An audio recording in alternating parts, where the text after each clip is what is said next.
জিলহজ মাসের এই 9 দিনের আমলগুলোকে আঁকড়ে ধরব। তৃতীয় নম্বর হচ্ছে কি বিশেষভাবে 9 তারিখের আমল। 9 তারিখের দিন যে ব্যক্তি রোজা রাখবে আল্লাহ পাক রব্বুল আলামিন তার 1 বছর আগের এবং 1 বছরের পরের গুনাহ মাফ করে দিবেন। তাও রাসূল কারীম সাল্লাল্লাহু আলাইহি ওয়াসাল্লাম হাদিস শরীফের মধ্যে বলেছেন, সিয়াম ইয়াউম আরাফাহ আহতাসিবু আলাল্লাহি আন ইউকাফিরা আস-সানাতাল্লাতী ক্বাবলাহু ওয়াস-সানাতাল্লাতী বা'দা।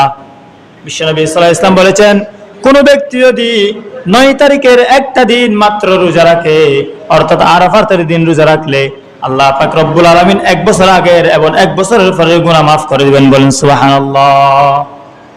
দেখছেন, সেই দিন হচ্ছে কি 2 বছরের সওয়াব। 1 বছরের আগের গুনাহ আর 1 বছর কি পরের গুনাহ। সাহাবায়ে কেরাম বলেন, ইয়া রাসূলুল্লাহ ইয়া হাবিবাল্লাহ, আমি তো